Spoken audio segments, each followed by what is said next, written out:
chapitre 17. Jésus, se rendant à Jérusalem, passait entre la Samarie et la Galilée. Alléluia. J'ai dit Alléluia.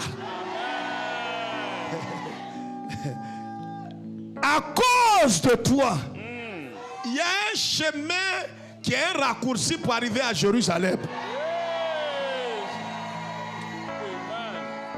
Dis frère, explique-moi. Assieds-toi. La parole de Dieu dit que Yeshua, lève la tête, prends ton cahier et ton bic. Prends ton cahier, écris le thème. Prends ton cahier, écris le thème. Exécute l'ordre divin malgré l'incertitude. Non, ton amen doit plomber l'amen de tes deux voisins. Exécute, écris, exécute. Prends ton cahier et écris. Si tu écris sur une feuille volante, que ce soit ainsi pour ce mois qui arrive pour toi. Quelque chose de pas résistant. Tu n'as jamais de cahier avare. C'est sur les feuilles volantes qui écrit. Je crois que tu es en train de prophétiser. Exécute l'ordre divin malgré l'incertitude. Ce qui veut dire qu'intervient dans la marche avec le Seigneur. Il y a des choses que tes yeux ne verront pas. Il y a des choses que tu ne vas pas expérimenter étant dans sa présence. Ça va te choquer. Lève la tête maintenant. Yeshua est en train de monter à Jérusalem. Mais quand il décide de monter à Jérusalem, il y a un chemin qui va directement à Jérusalem. Tu vois, si tu n'as pas l'esprit des prophètes, tu ne comprendras pas. Tu vas prendre tout charnellement. Ce matin, regarde fixement la parole. Je suis là pour te transférer la parole et la pensée du Seigneur. En écoutant ce message, tu auras la foi qui va te propulser. Donc Jésus est en train d'aller à Jérusalem et il passe entre la Samarie. Tu sais, à cause de ta situation, le chemin qui semble facile à Jésus, ce n'est pas ce chemin que Jésus va emprunter. Les aigles sont en train de comprendre. Les colibris vont comprendre ça d'ici dimanche prochain. Ils comprennent 7 jours après. Leur esprit est fomenté comme ça. Donc à cause de toi, le chemin le plus rapide que Jésus doit emprunter, à cause de ta santé, à cause de ton mariage, à cause de ton salut, à cause de ton voyage, le Seigneur prend le long chemin.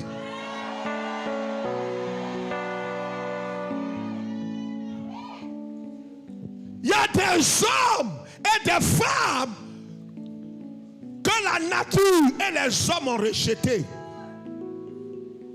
Ils ont mis en quarantaine. Ils ont oublié. Ils les ont méprisés.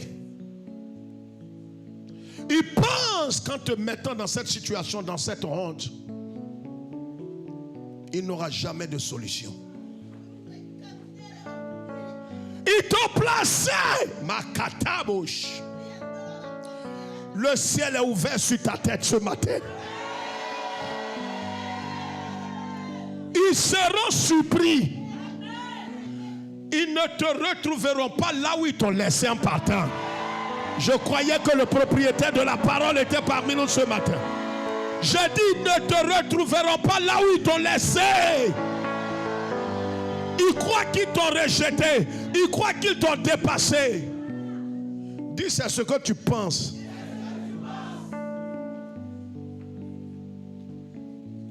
Yeshua, il part et la Bible dit Qu'est-ce qu'il fait? Samarie et la Galilée. Et puis, comme il entrait dans un village. Un village. Qu'est-ce qu'un village doit faire ici pendant que Jésus va à Jérusalem? Il va dans la plus grande ville, la capitale éternelle. Il va dans la ville de paix. Qu'est-ce qu'il a allé passer au village? Dis Seigneur, que ton nom soit béni.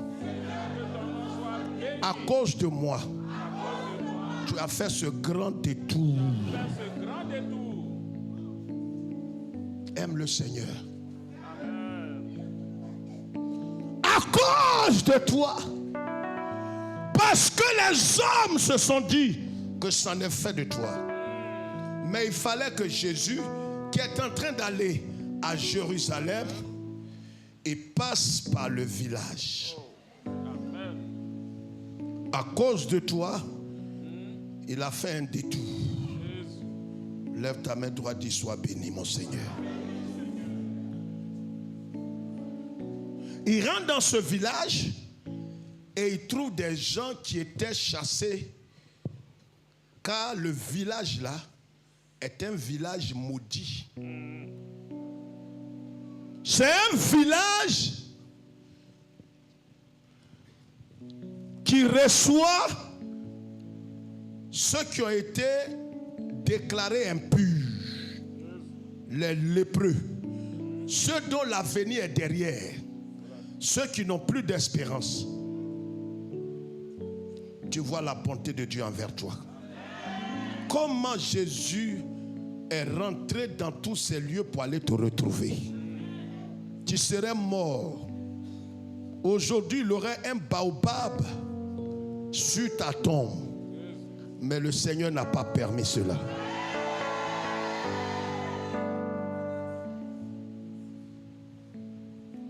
À cause des 10 lépreux, comme ce 10e mois, Jésus rentre. Tu sais, quand le chiffre 10 sonne, là où Dieu allait, regarde ici. C'est pourquoi il a dit à Moïse, monte sur la montagne, viens, je vais te donner 10 commandements. 10.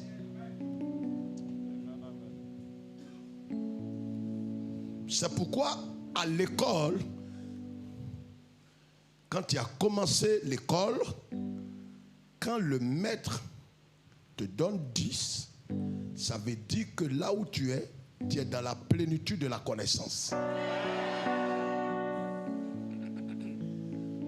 Satan, dans son calcul, il s'est dit que tu ne vas pas rentrer dans 10e là. Je t'annonce ce matin que toi-même, tu es un 10.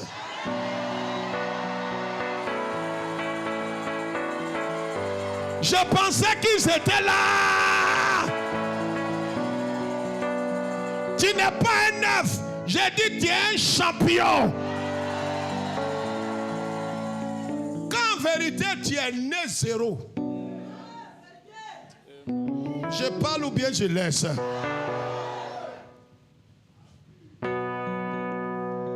Toi tu es né 0. Je vais t'expliquer pourquoi tu es un 10. Quand tu es né 0, ton avenir est 0. Ton derrière, 0. Devant, 0. À gauche, tu ne parles pas, c'est de toi on parle. Tu crois que pareil, tu ne vas pas dire 0, tu as réussi. J'ai dit devant, derrière, à droite, à gauche, en haut, tout était.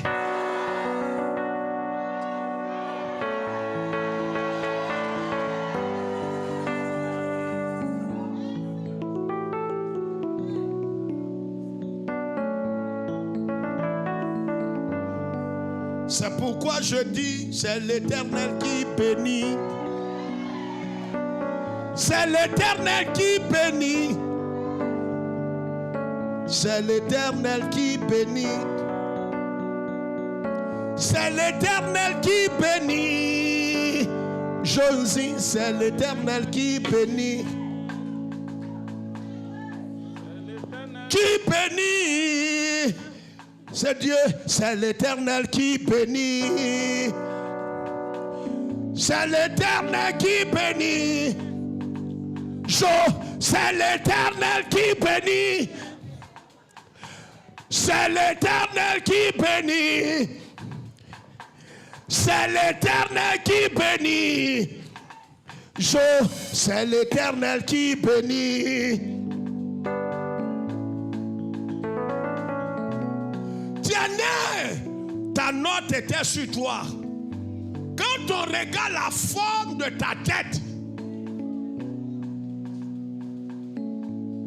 tu es un 0. Ton papa, 0. Ta maman, 0. Ton avenir, 0. C'est dans ton zéroïsme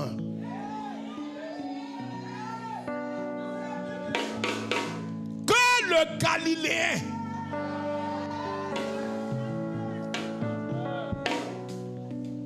est venu s'ajouter à toi. Lui, il est 1. Toi, tu es 0. C'est pourquoi je dis tu es un 10.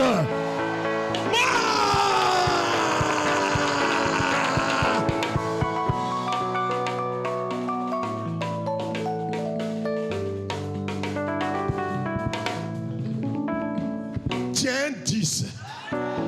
Et tu es dans le 10e mois. Je t'annonce que tout est accompli.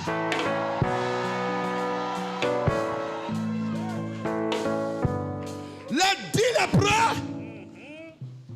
Jésus rentre à cause d'eux dans ce village. Quelqu'un s'en va aux États-Unis. Il va... Qu'est-ce qu'il va aller chercher à Kabakro?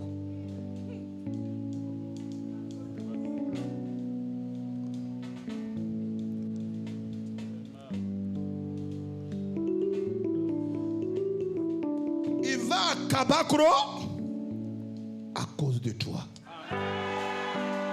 Il veut régler ton problème avant d'aller dans la ville sainte.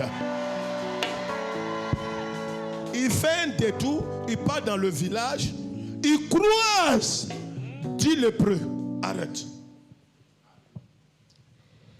Comme il entrait dans le village, 10 lépreux vinrent à sa rencontre. C'est eux qui sont venus à sa rencontre. Je vais dire à quelqu'un ce matin, ça va te choquer. Tu vois, la Bible, c'est un mystère. Le même passage que tu as lu, je vais t'expliquer. Les 10 lépreux, ils sont venus dans la présence de Yeshua.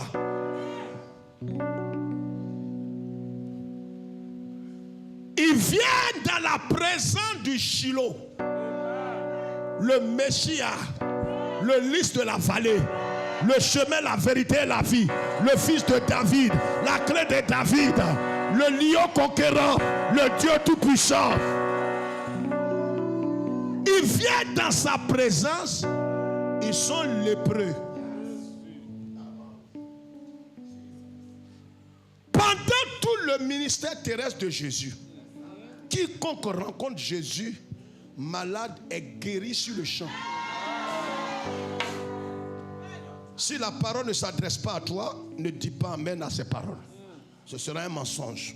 Tu vas compliquer ta situation. Tous ceux, la femme qui perdait du sang pendant 12 ans, quand elle a rencontré Yeshua, sur le champ, le sang s'est arrêté. Apprends à célébrer l'Éternel pour la vie de ceux qui ont reçu Christ. Ton amen n'est pas correct.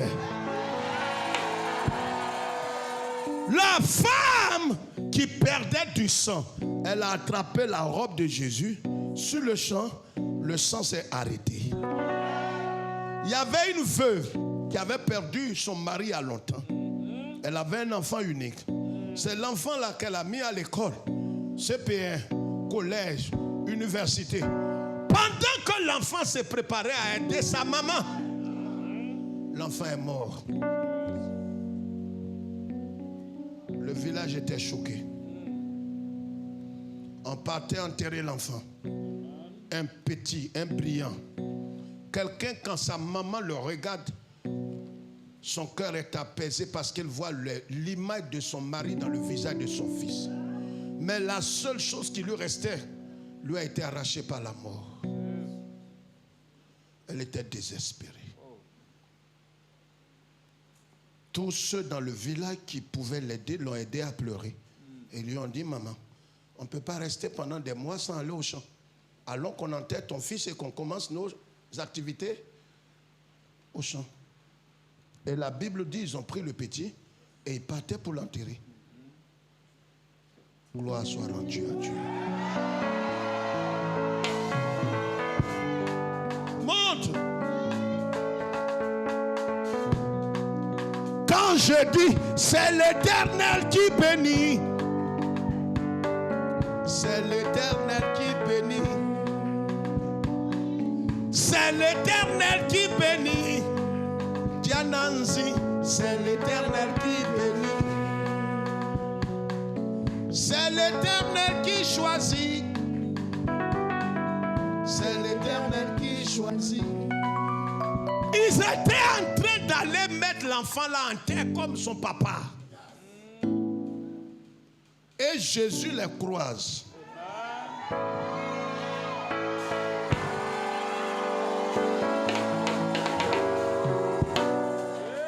Quand Jésus les a croisés, il dit, vous allez où?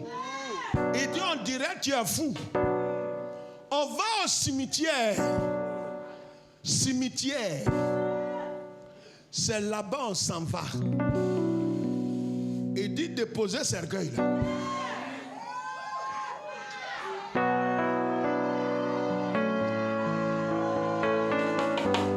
MC, c'est Jésus qui est fort. Déposez un cercueil là. On dit, mais l'enfant de Marie là, il est fou ou bien il a quoi? Il y a des situations quand Dieu va se lever, les gens croient que tu es fou.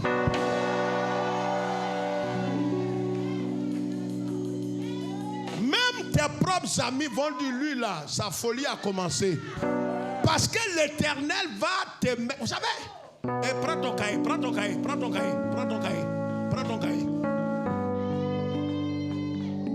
Il y a 3 catégories de croyants dans le royaume. Si tu dis parle, je te parle ça. Je n'ai pas compris. Je n'ai pas entendu. Ta bouche est fermée, je n'ai pas compris. À fort ou bien je laisse ça.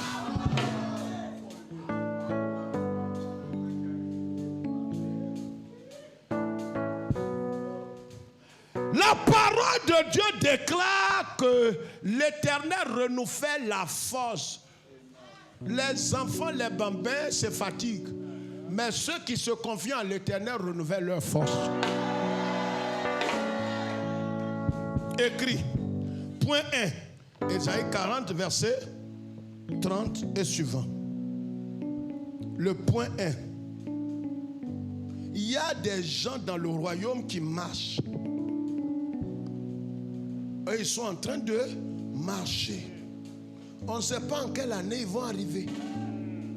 Mais ils marchent. Dis, je marche. Je n'ai pas entendu. Il y a la catégorie de ceux qui marchent.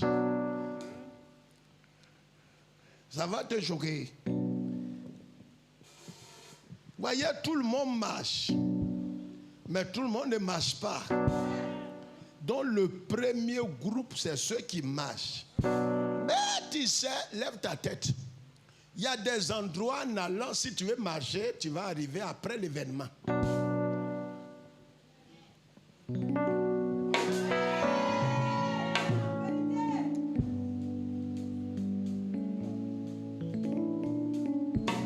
Si on s'en va à Boaké et que dans ton humilité, tu veux marcher, tu vas arriver à Mina. À Mina, amen. Tu arrives ou bien tu n'arriveras pas. On va pour une cérémonie. Le président veut nous recevoir à Boaké, à Koko. Là où je suis né, à la maternité de Koko. Dis coco. C'est là que je suis né. Le 7e mois du 9e jour. Dis frère, à quelle heure? Je suis né à 14 heures. 2 fois 7. Ça est dans mon jugement. Tu sais que ton cerveau dit c'est un hasard. Le 9, 7e mois, 1900.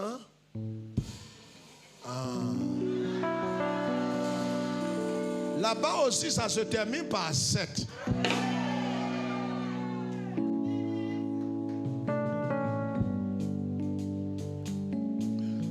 Il y a des gens qui marchent. Donc on s'en va à Boaké. Et puis toi, tu dis, pasteur, je vais marcher. Que le ciel te bénisse. Sois fortifié. Donc dans le royaume, là où on est assis, ceux qui sont nés de nouveau et qui ont l'esprit du Christ, en qui le Père a planté la crainte de Dieu, c'est le signe initial qu'ils sont nés de nouveau. Ceux-là craignent Dieu et la crainte de Dieu va faire qu'ils ne peuvent pas s'éloigner de Dieu.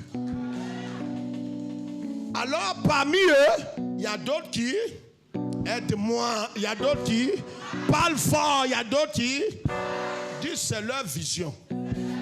Disent c'est proportionnellement à leur foi. Lis ce passage-là. Lis ce passage. Lis. 40 versets 30. Vas-y vite. Les adolescents se fatiguent. Les petits, les néos. Et se lassent. Et les jeunes hommes chancellent. Mais ceux qui se confient en l'Éternel, ceux qui se confient en l'Éternel, ceux qui se confient en l'Éternel, ceux qui sont évangéliques, non, protestants, non, qui mangent communion, baptisés, confirmés, dit abomination. Ceux qui sont sous l'autorité d'un évêque, archevêque, pape évangélique, cardinal, dit sorcellerie. Maintenant, ceux qui apportent une bonne offrande au pasteur, ceux qui ont reçu l'huile d'olive, disent c'est sorcellerie. Dis si je trouve l'huile là, je vais manger. Mes enfants doivent être libérés de tous les tralala. Tu dois démystifier tout. L'huile que les gens ils prennent pour faire, c'est ça toi tu manges.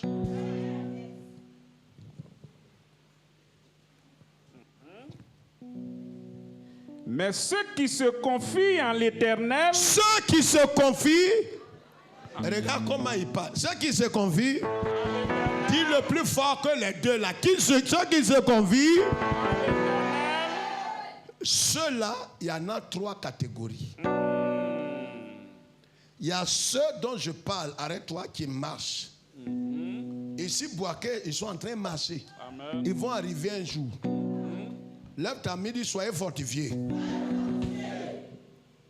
Ils sont là, ils sont plus nombreux que nous. On est 400 ce matin, il y en a au moins 350. Et ils marchent.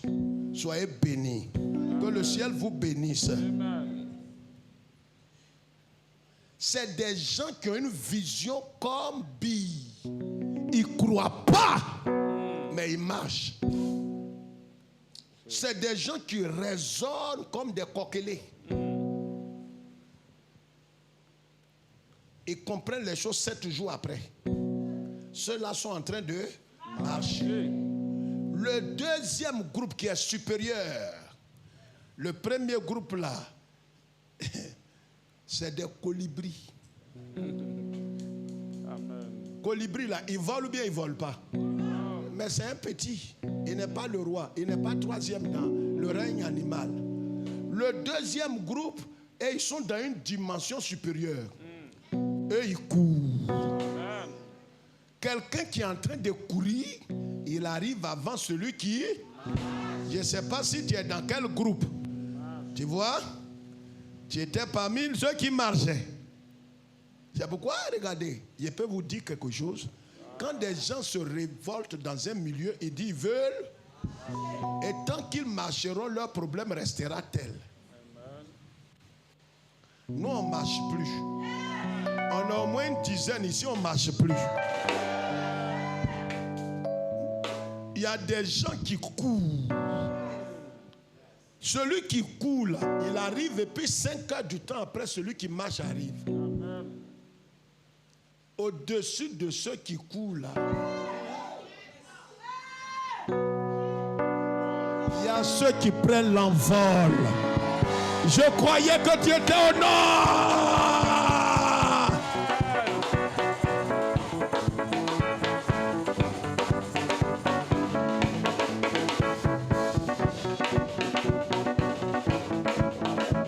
C'est Dieu. On ne force pas. On est toujours devant. Nous, on ne court pas. On ne marche pas. On a dépassé les 2 verbes. On est en train de prendre l'envol.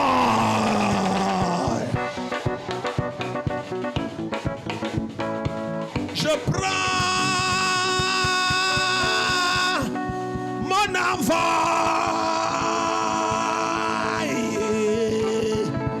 comme l'air.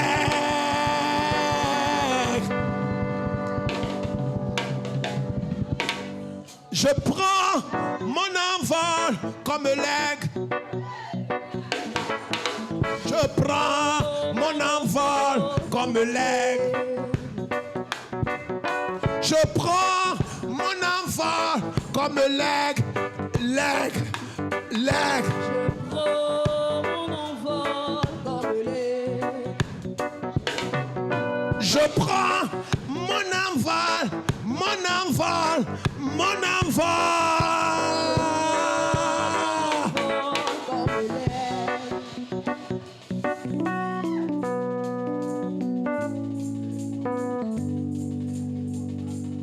Tu prends ton envol comme l'aigle. Assieds-toi. Alors, vous savez, on arrive vers la fin. Les 10 lépreux, ils rencontrent Jésus et crient. Ils rencontrent Jésus étant malade. Ils rentrent dans la présence de Jésus étant malade. Et ils sortent de la présence de Jésus étant malade. Arrête. Ne joue plus. Ça peut te choquer, mais c'est ce qui arrive quand Dieu veut te conduire dans une dimension plus élevée. De tout ce, pendant le ministère de Jésus, j'ai dit la veuve qui avait son enfant mort, quand elle a croisé Jésus et son fils, Jésus a ressuscité son fils. La femme qui perdait du sang pendant 12 ans, sur le champ, a été guérie. Bartimée a été guéri sur le champ. Je vais dire à quelqu'un ce matin, le Seigneur m'a parlé depuis mercredi. Dis à mon peuple, il y a des hommes et des femmes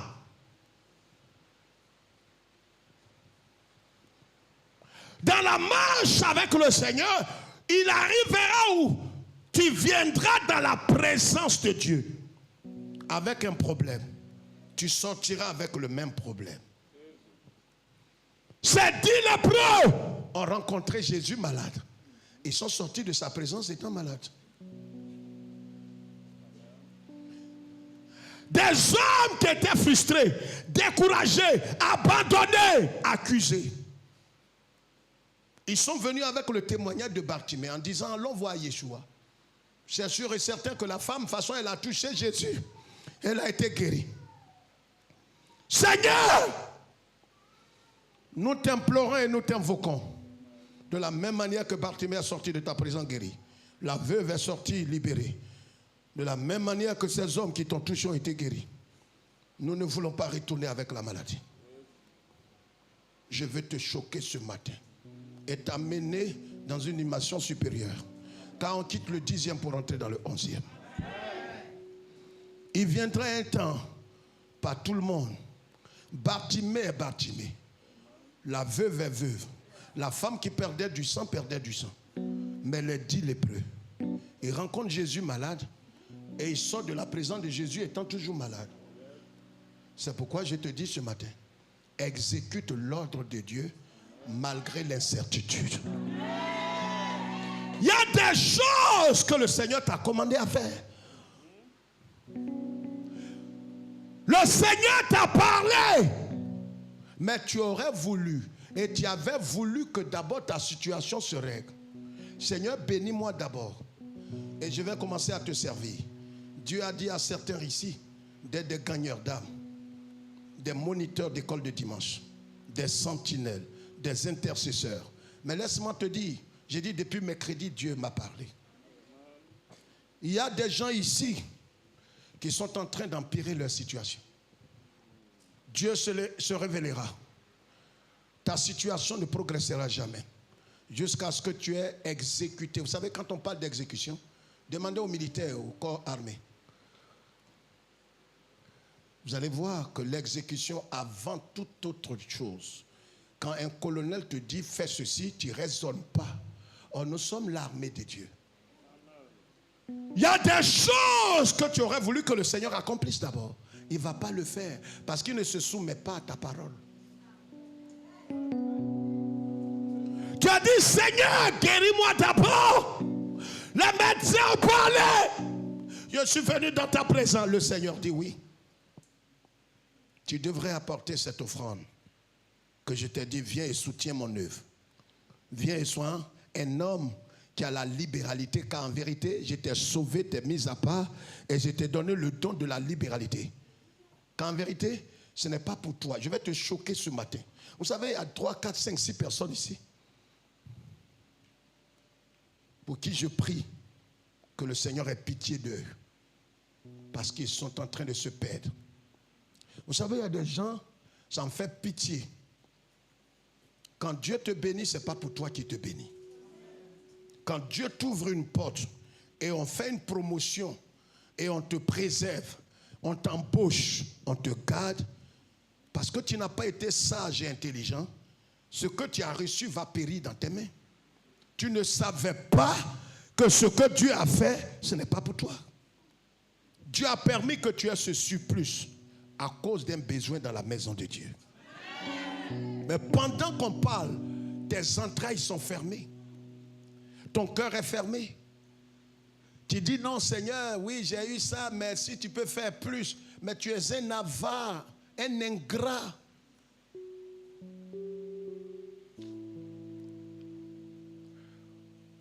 Dieu, avant qu'il n'accomplisse ce pourquoi tu es venu dans sa présence, il ordonne que tu exécutes l'ordre qu'il t'a donné. Il a dit aux 10 lépreux, c'est vrai, en venant ici, dans ma présence, vous voulez partir guéri comme Bartimée, mais vous n'allez pas partir guéri comme Bartimée. Tu peux te prosterner en disant, Seigneur, je me prosterne devant ta face. Je possède la fertilité, Seigneur. Or, le Seigneur t'a dit, va et crée une maison de prière. Aujourd'hui, jusqu'aujourd'hui, la maison de prière n'a pas lieu dans ta maison. Tu te crois intelligent, mais on te laisse faire. Rien de durable ne va pointer le nez dans ta vie. C'est Dieu. Tu sers Dieu comme bon te semble, avec légèreté et négligence.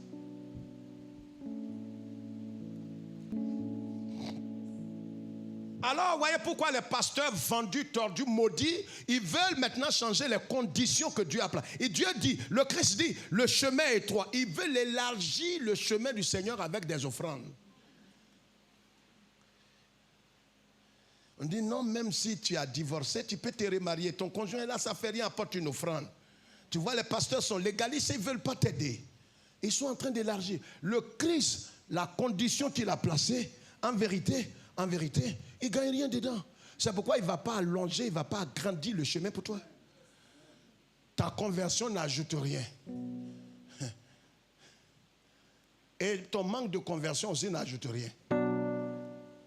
Quand tu vas comprendre ça, tu vas m'accourir avec le Seigneur.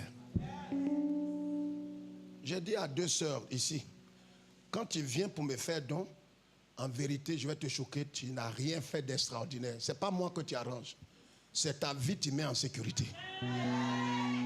Tu peux ne pas dire Amen. C'est pourquoi vous ne me voyez pas en train de demander à qui j'ai demandé quelque chose ici, devant le Seigneur. tu apportes une offrande, ou un don, ou un repas, c'est toi-même qui sécurise. Regardez la veuve. Élie arrive chez la veuve et il dit à la veuve sans cœur, sans pitié, qu'est-ce que tu dois faire? Il faut simplement faire quoi? Apporte la ration qui est restée là. Ce que toi, tu as ton enfant, vous allez manger là. Apporte, je vais manger d'abord. Mais toi, tu es sans cœur, prophète. Mais ce sont les principes de Dieu. Regarde, obéis, exécute l'ordre divin. Même si tu vois l'incertitude, je t'annonce, c'est quand tu seras, la Bible dit, les 10 lépreux sont venus dans sa présence malades, ils sont repartis malades. Mais la Bible dit, c'est en allant, je t'annonce quand tu seras en train de servir le Seigneur. Quand tu seras en train d'exécuter l'ordre que le Seigneur t'a donné. Je ne sais pas ce que le Seigneur t'a dit, mais tu es en train de lutter pour le servir, pour donner, pour t'éloigner, pour te séparer de ce péché. Le Seigneur t'a donné un ordre. Tant que tu n'exécuteras pas cet ordre, les choses vont aller en s'assombrissant. Les gens peuvent t'acclamer, mais le ciel ne te connaît pas. Les 10 lépreux pouvaient dire, mais quel gâchis. On a quitté le village pour venir à ta rencontre pour dire, guéris-nous. Pourquoi tu fais 2 poids 2 mesures? Tu as guéri l'aveugle, tu as guéri les autres lépreux, guéris-nous instantanément. Tu nous dis à notre tour d'aller voir le sacrificateur. Pourquoi tu fais ça? Il y a des choses que le Seigneur n'accomplira pas tant que tu n'as pas exécuté l'ordre. Il y a quelque chose que tu dois mettre de l'ordre dans ta famille, dans ton foyer, dans ton cœur, dans le service de Dieu. J'ai dit à quelqu'un ici la dernière fois, mets-toi à servir Dieu. Il y a 3 ans en arrière, j'ai dit à Kofi ici, Kofi, Dieu t'appelle, tu vas devenir pasteur. Il dit, mais papa, je n'arrive pas à jouer les 2 bouts. Il faut le laisser, il faut exécuter l'ordre. Et il s'est inscrit à la faculté, il a étudié et il est sorti pasteur. Et vous avez entendu son témoignage. Tant que tu raisonneras avec ta petite philosophie et ton petit cerveau, tu vas mettre en retard la destinée de toute ta famille. Aujourd'hui, des gens viennent. Il y a des gens à la présence qui parlent espagnol. Et c'est Kofi qu'on appelle. Et pourtant, il n'est pas dans 2 pieds. Il n'est pas dans 1 pied. Il n'est pas dans volement. Il est dans Yeshua. Regardez-le, il ne sera plus le même Kofi que vous avez connu.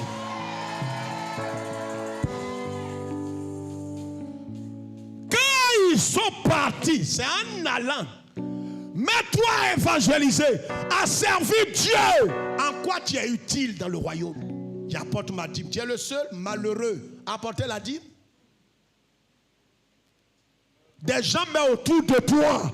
Qu'est-ce que tu fais dans l'œuvre de Dieu?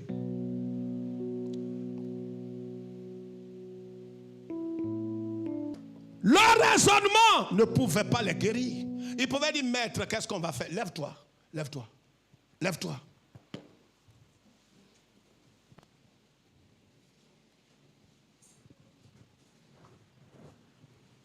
Tu peux venir dans sa présence et retourner tel que tu es venu.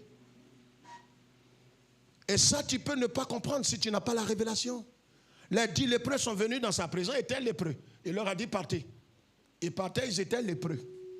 C'est quand ils se sont mis à exécuter ce qu'il leur a dit. Toi, tu as commencé à faire ce qu'on t'a dit de faire? Non. C'est la comédie que tu joues dans l'église. C'est des bêtises. Soit tu fumes, soit tu es derrière les fesses, soit tu es dans les ragots, soit tu es dans des conneries qui normalement dépassent ton âge. L'âge que tu as, tu es vieille. Tu ne dois pas être dans les bêtises. Tu ne parles pas à un certain. À ton âge là, vieille, vieux, tu fais des choses, des tordus. Aujourd'hui, dernier dimanche, dépose tout ça ici. Ce que le Seigneur t'a dit, je ne sais pas. Tu dois exécuter cela. Levez les mains. Mettez sur votre tête. Je vais prononcer une prière. Vous avez mis votre main sur votre tête. Déposez ça sur votre cœur, les 2 mains. Le cœur est à gauche. À droite, là-bas, là, c'est tes poumons là, qui sont là-bas. Ferme tes yeux. C'est fait. Je dis c'est fait. C'est accompli. Exécute l'ordre de Dieu. Et pendant que tu seras en train d'exécuter le plan de Dieu, le plan de ta vie sera exécuté. La promesse de Dieu sur ta vie sera exécutée. N'attends pas que les promesses de Dieu s'accomplissent d'abord. Toi, commence à faire ce que Dieu t'a dit de faire. Même si tu ne vois pas encore le miracle aura lieu.